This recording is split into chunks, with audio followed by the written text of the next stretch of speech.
Vamos a explicar las tres reglas para un mejor entendimiento de la gramática del inglés. Miren, estas tres reglitas nos van a servir de mucho para destrabar o para estar seguros de cómo hacemos las estructuras.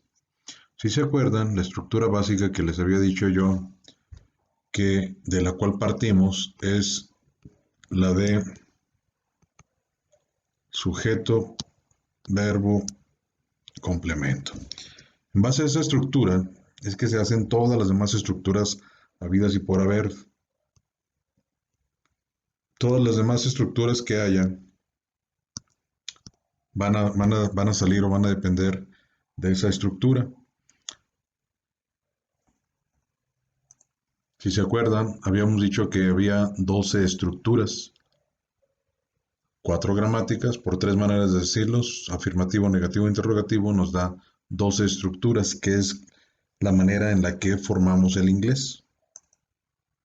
Estas tres reglitas nos van a dar la seguridad de poder estructurar bien todo lo que querramos decir. La primera reglita nos dice que una regla o recurso gramatical no puede usarse más de una vez en una oración. ¿Qué quiere decir esto? Quiere decir que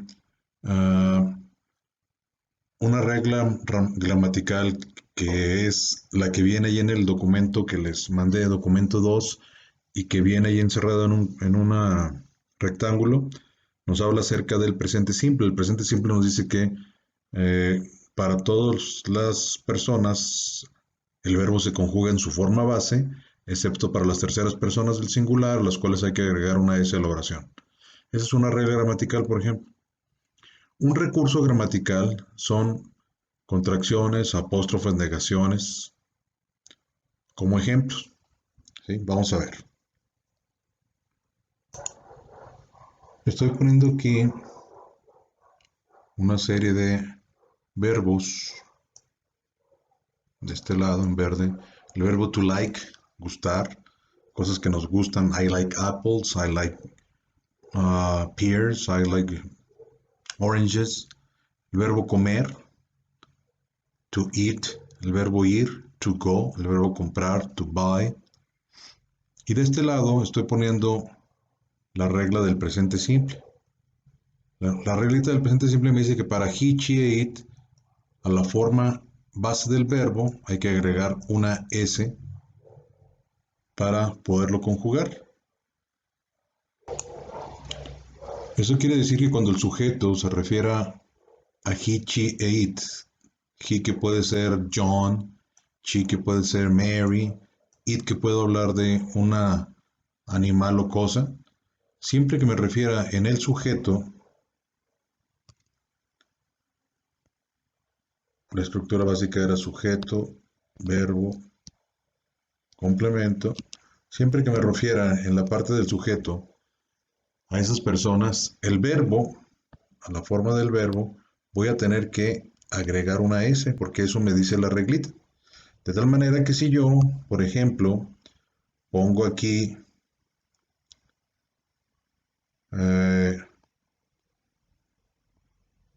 and,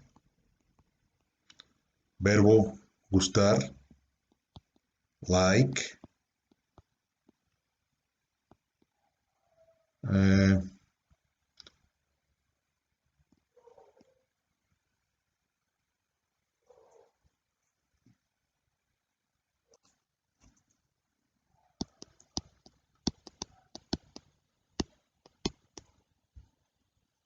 and likes apples, debido a que el verbo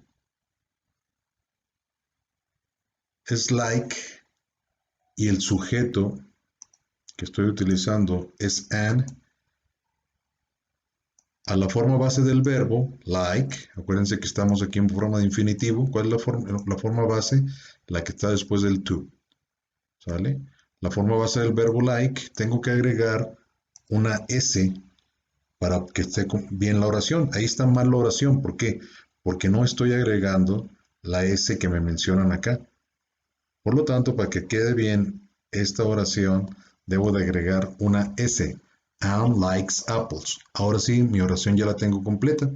¿Qué pasaría si digo que Anne le gusta comer. Aquí necesito utilizar dos verbos y voy a tener que decir que a Anne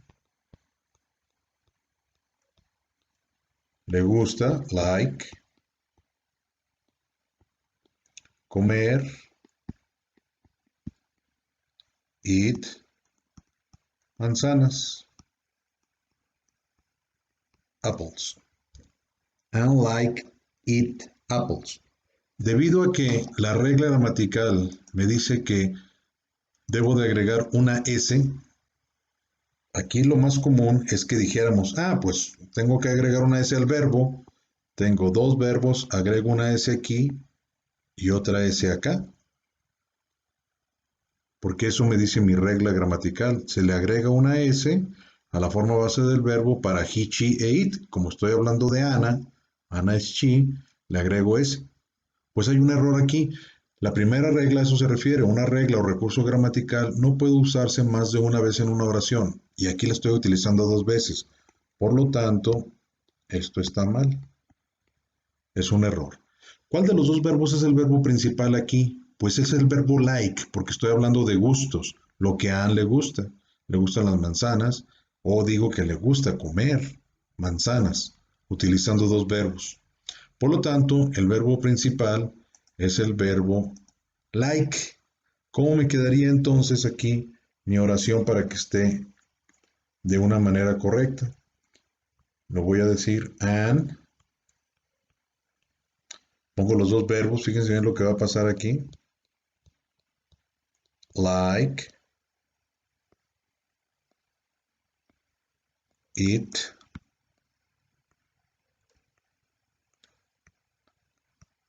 apples. Bien, fíjense bien. Debieron de haber visto, porque ya lo estudiaron en el documento 1, les decía yo que la forma base del verbo es la que está después del to. Estas son las formas bases del verbo. Y la forma del infinitivo es esta. En la teoría que les dicté, más bien en la teoría que viene ahí en el documento 1 que ya lo habíamos visto, nos dice que el infinitivo es cuando los verbos no están conjugados. Bien, la lógica aquí es que el verbo principal es el verbo like. Por lo tanto, a este verbo principal es al que le voy a agregar la S. El siguiente verbo, como no es el verbo principal, no lo puedo conjugar. Como no lo puedo conjugar, entonces lo que tengo que hacer es dejarlo sin conjugar. ¿Qué es sin conjugar? Es la forma base del verbo. ¿Cuál es la forma base? Perdón, es la forma del infinitivo. ¿Cuál es la forma del infinitivo? Es con el to like, to eat, to go, to buy. Por lo tanto, ¿cuál es el infinitivo de este verbo? El infinitivo de este verbo es to eat. Y ahora sí, ya mi oración me queda ya correcta. Ya tengo mi oración correcta, ahora sí. Ahora sí, todo esto ya está bien. Anne likes to eat apples. ¿Cuántas veces utilicé la regla gramatical? La regla gramatical dice que se agrega una S a la forma base del verbo. Aquí está. Le agregamos una S solamente una vez, porque esto me dice aquí, no puede usarse más de una vez en la oración. Le agrego una S a la forma base del verbo y el siguiente verbo no lo puedo conjugar. ¿Por qué? Porque solo puedo aplicar la regla una vez. No conjugado, ¿qué es? Es la forma completa del infinitivo, es decir, to eat. Por lo tanto, lo pongo en infinitivo. Y si se fijan, es lo mismo en español. Si lo traducen an, Ana, like, le gusta, to eat, comer. Si leyeron el documento, se deben de acordar que la forma base del infinitivo, perdón, la forma del infinitivo en español es la terminación ar, er, ir. Un verbo para saber que está en infinitivo en español termina con ar, er, ir. A Ana le gusta comer, termina en manzanas. Y ya tengo mi oración de una manera adecuada. ¿Qué pasaría si tengo que hacer una oración con tres verbos? Voy a decir que a mi mamá, y voy a utilizar tres verbos, le gusta ir a comprar zapatos. ¿Cómo quedaría la oración?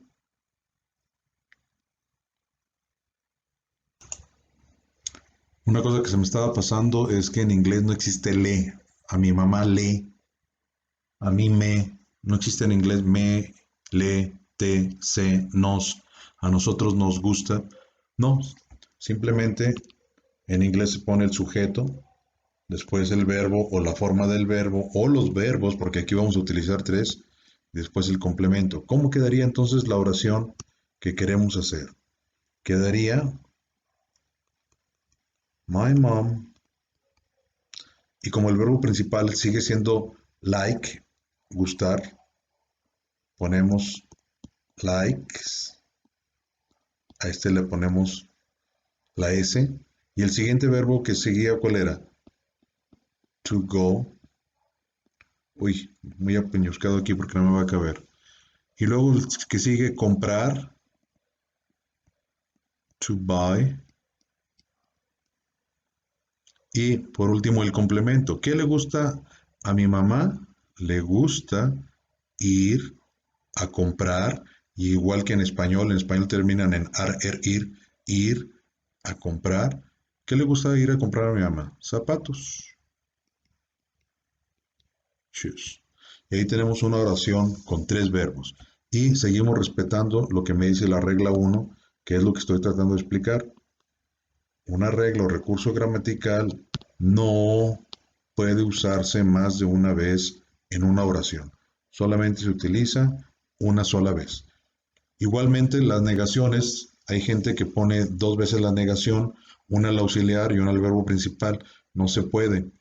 Eh, Contracciones, negaciones, una regla gramatical no se puede aplicar dos veces. Y si se fijan, seguimos en lo mismo. La regla gramatical del presente simple la estoy utilizando una sola vez. Lo de la S lo estoy utilizando una sola vez. Eso es lo que se trata de la primera reglita. Vamos a ver lo referente a la segunda regla. Bien, para esta segunda regla vamos a seguir utilizando la regla que viene ahí escrita en el documento del presente simple, la cual me dice que para las oraciones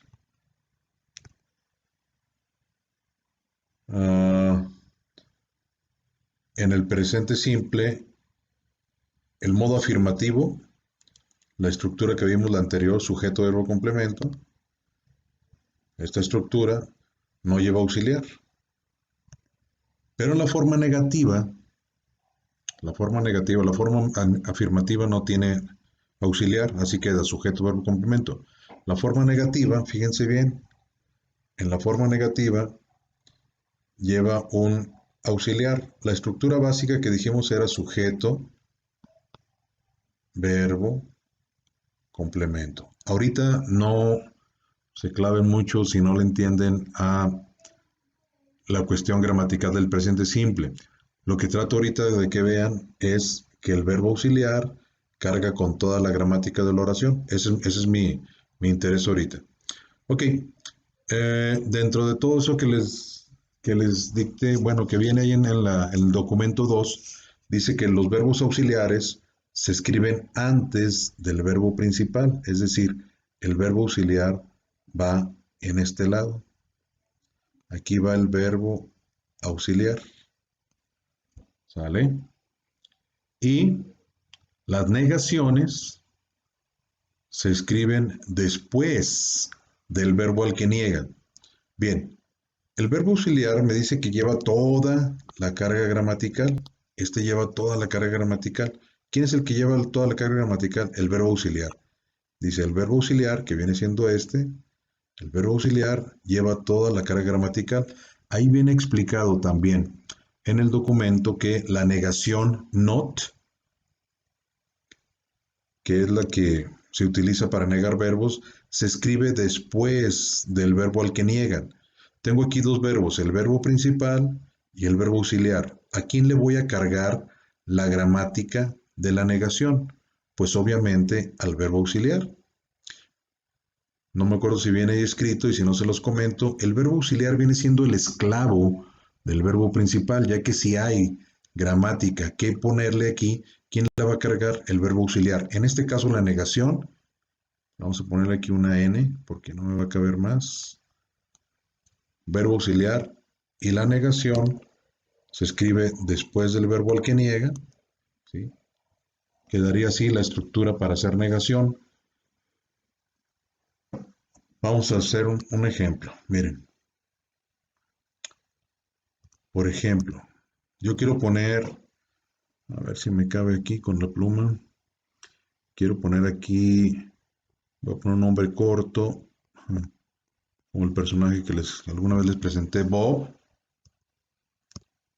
Lo quería hacer con negro, bueno, Bob, run fast. Ok, la oración afirmativa sería Bob run fast, pero dijimos que para he, she, it, y en este caso Bob es he, debe de llevar una S. La afirmativa sería Bob runs fast, ¿sale? Pero lo voy a hacer negativa. ¿Cuál es el verbo auxiliar de este tiempo? El verbo auxiliar de este tiempo es el verbo do. Por lo tanto, sigo la estructura gramatical, miren. Les había dicho que la estructura gramatical me dice cómo voy a hacer, cómo voy a formar todo. ¿Cuál es el verbo auxiliar de ese tiempo? Insisto, si no le entienden ahorita mucho esto, lo único que quiero que entiendan es esto. El verbo auxiliar carga con toda la gramática. Ahorita van a ver. Ok, el verbo auxiliar es el verbo do. Lo pongo aquí. Y la negación, ¿cuál es? Ahí viene también en el escrito. Not. Entonces, si se fijan, ya tengo aquí sujeto, verbo auxiliar, tengo la negación, tengo el verbo, con la S, que eso me decía la gramática. ¿Se acuerdan que la vimos la pasada? Para he, she, se le agrega una S. ¿Ok? Ya tengo aquí mi verbo con la S y el complemento fast. Pero el punto al que quiero llegar ahorita con esto, dice el verbo auxiliar, es decir, lleva toda la gramática. ¿Qué regla gramatical estoy aplicando aquí? La de la S. Por lo tanto, la S, ¿quién la debe de cargar?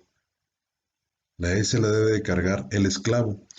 Hay una reglita para hacer plurales eh, que me dice que las palabras que terminan en O, cuando quiero agregar una S, no se hace nada más así.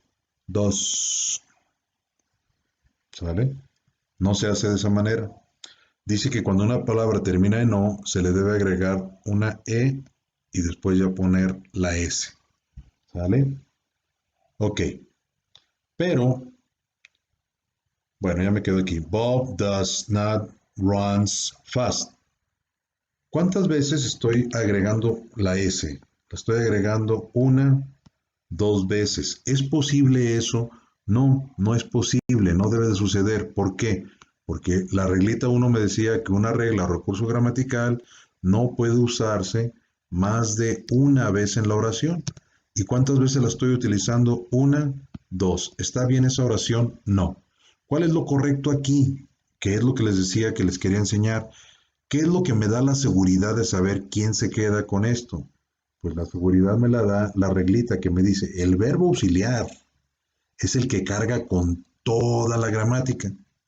Y si se fijan aquí, al verbo auxiliar es al que le voy a cargar la S y el verbo auxiliar es el que le voy a cargar la negación. Por lo tanto, no puede haber dos veces la S, no puede estar aquí y no puede estar acá. ¿Qué es lo que hago? Pues simplemente hagan de cuenta que Es como si fuera una mochila, el verbo principal se quita la S y se la pasa al auxiliar. Hagan de cuenta que eso es lo que pasó. Déjenme traigo una goma, borramos esta S que ya nos quedó sobrando aquí y la oración ya queda de esa manera. Bob does not run fast. ¿Cuántas veces agrega la S? Una vez. Y la negación, perdón, ¿quién está cargando la S? La está cargando el auxiliar. ¿Quién está cargando la negación? El auxiliar. Si se fijan, toda la carga gramatical, que es lo que estoy queriendo que vean ahorita, toda la carga gramatical, ¿quién la lleva? El auxiliar. ¿Sale?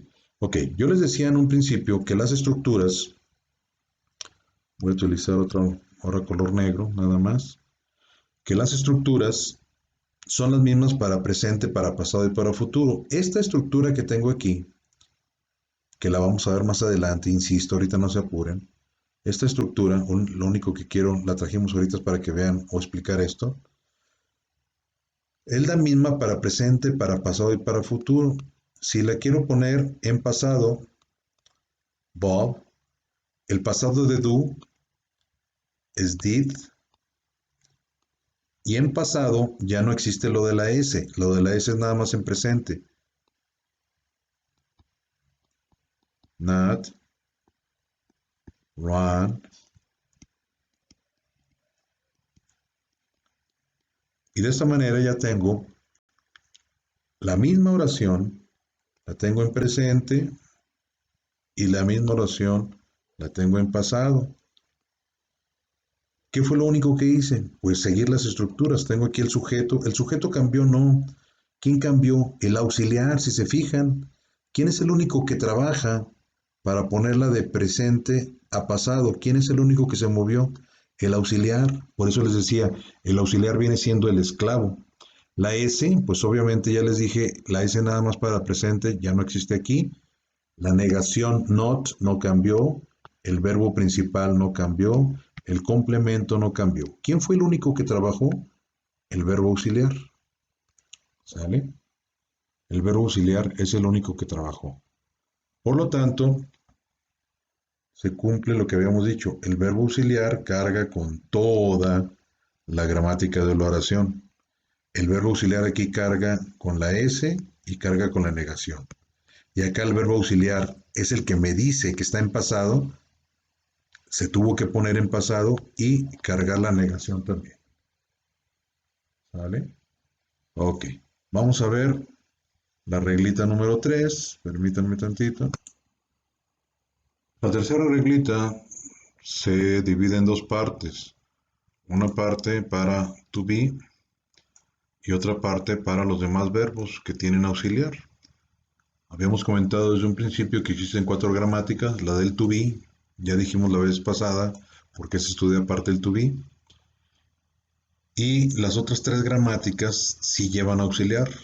El auxiliar del presente simple es el do. El auxiliar del presente continuo progresivo es el mismo verbo to be. Y el auxiliar de los tiempos perfectos es el have. El único que no lleva auxiliar, también lo mencionábamos, por eso lo hacía diferente, es el verbo to be. Bien, vamos a ver cómo queda esta reglita para este tiempo.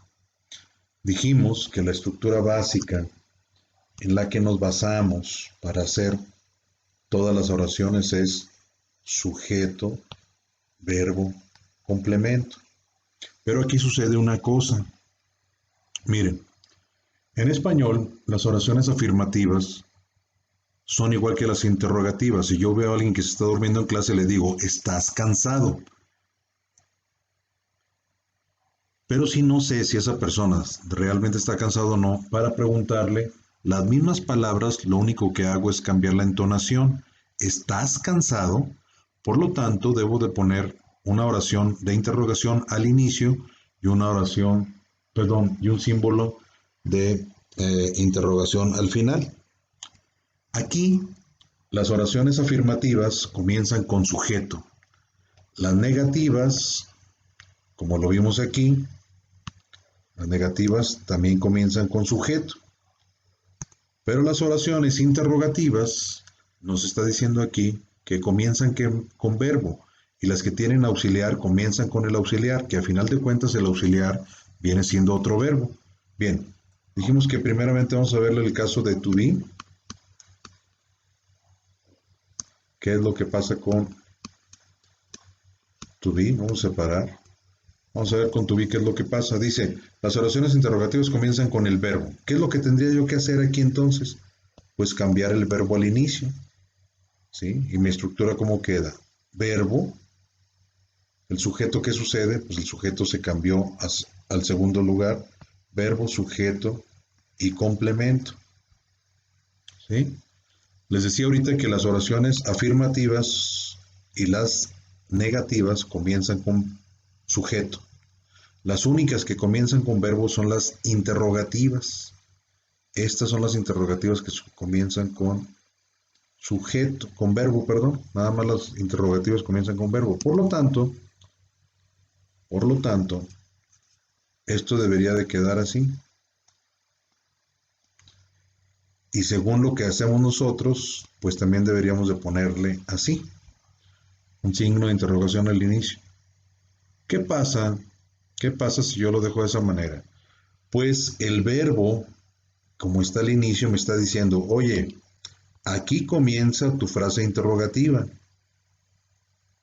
Y este signo que estoy poniendo aquí también me va a decir, oye, aquí comienza tu frase interrogativa. ¿Cuántas veces le estoy diciendo a la oración dónde comienza la frase interrogativa? ¿Una vez? ¿Dos veces? ¿Es posible esto? No, porque la regla 1 me dice que un recurso, como es el signo de interrogación, ¿verdad? Y como es el verbo, en este caso que estamos viendo aquí en la tercera regla, no puede aplicarse dos veces. Por lo tanto, traemos la gomita, borramos este signo de interrogación al inicio. Por eso es que en inglés el signo de interrogación no se pone en un inicio. Bien, un ejemplo, eh, un sujeto, ¿quién sería? Un sujeto sería, tengo que poner nombres cortitos para que me quepan aquí, lo siento, voy a poner otra vez Bob.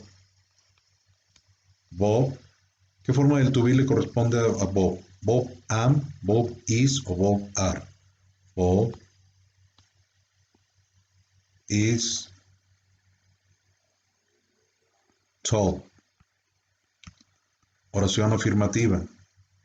Pero si la quiero hacer oración interrogativa, ¿cómo me va a quedar esta oración en interrogativa? Debe de ir primero la forma del verbo. Debe de ir la forma del verbo. ¿Cuál es la forma del verbo? Is. Is Bob tall? ¿Sí? Y ya me queda ahora sí mi forma interrogativa con la estructura que debe de ser.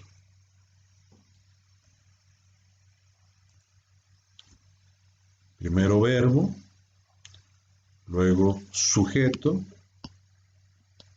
y luego complemento. Is Bob tall? E igual que la otra, o sea, si la quisiera poner esta oración en pasado, eh, ¿quién es el único que va a trabajar? Pues el verbo, porque aquí no tiene auxiliar. Acuérdense que este no tiene auxiliar. Por lo tanto, cuando no tiene auxiliar, pues tiene que trabajar. El pasado de is, was Bob tall. Y si fijan, aquí la tengo en presente la oración. Is Bob tall? Estoy preguntando que si Bob es alto. Y en pasado, la estructura no cambia. Primero el verbo, después el sujeto, después el complemento, después el signo de interrogación. La estructura no cambió, lo único que cambió fue el tiempo. Was Bob tall? ¿Era Bob alto? Ok. Vamos a ver qué pasa para los demás tiempos. Sigo haciendo referencia al presente simple, que vuelvo a repetir, viene ahí en un recuadro la regla del presente simple en el documento 2 que mandamos y lo vamos a hacer de la siguiente manera. Fíjense bien, me dice que para los demás tiempos donde tiene auxiliar comienza con el verbo auxiliar. Mi estructurita básica, sujeto, verbo complemento, por lo tanto no va a variar.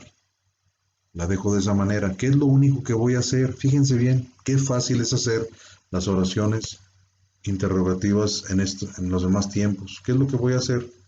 Pues lo único que voy a hacer es poner el auxiliar al inicio. ¿Cuál es el auxiliar? Do. Do al inicio y después sujeto, verbo, complemento. No varía la estructura. Y ya estoy cumpliendo con lo que me decía acá la reglita. Y las que tienen auxiliar, pues únicamente comienzan con el auxiliar.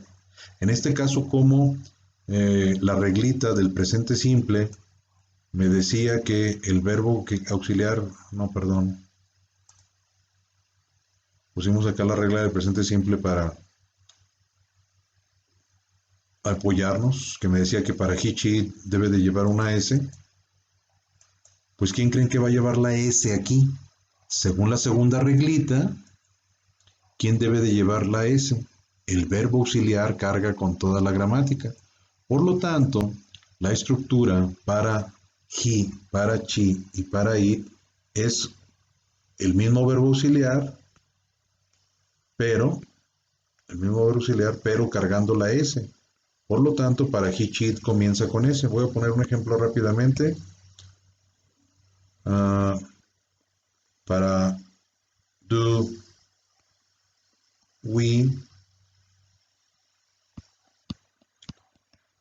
estoy poniendo los verbos choteados de toda la vida. Do we play? ¿Qué le pongo aquí? Que me quepa. Do we play soccer? Nosotros jugamos soccer. Me estoy preguntando. ¿Cómo lo hago si quiero que preguntar si él?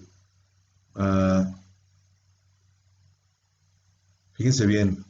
En el documento 1 decía que era muy importante identificar al sujeto. Aquí, ¿cómo voy a saber si lleva do o does? Porque tengo que identificar al sujeto. Voy a preguntar si, otra vez vuelvo con Ann. Lo siento, estoy utilizando nombres cortitos porque no cabe más. ¿Sí? Para Ann, que es ella, el sujeto es ella. ¿Qué sucede con Ann? Lo que me decía la reglita que tenía acá. Como Ann es ella, se le debe de agregar una S. ¿A quién? Al verbo. Pero en este caso, como hay un auxiliar, ¿quién carga la S? El verbo auxiliar, según la segunda reglita, carga con toda la gramática de la oración. Por lo tanto, para el sujeto, an, que es she, al verbo auxiliar le voy a cargar la S. Does Ann play? ¿Pongo una S aquí o no la pongo? No, ya no, porque si no voy a infringir la primera reglita. De la S solamente va una vez. Does Ann play soccer? ¿Sí? Does Ann play soccer? Ok. Si las quiero poner estas oraciones en pasado, pues únicamente quien va a trabajar, ¿quién es? El auxiliar. Cambia de do a did.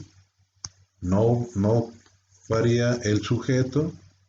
Se fijan, de we quedó igual. El an quedó igual. El verbo principal para todos es igual. El complemento es igual. Y el signo de interrogación queda en su lugar. ¿Quién fue el único que trabajó? El auxiliar. Segunda reglita. El verbo auxiliar lleva toda la gramática de la oración. El verbo auxiliar aquí tuvo que cargar con la S. Y en pasado ya no existe la S, por eso cambia a la forma del pasado aquí. Did we play soccer? Jugábamos soccer. Did Ann play soccer? Jugaba Ann soccer. Bien, chicos. Estas son las tres reglitas. Vienen allí en el documento número 2 que les mandé. Por favor, léanlo.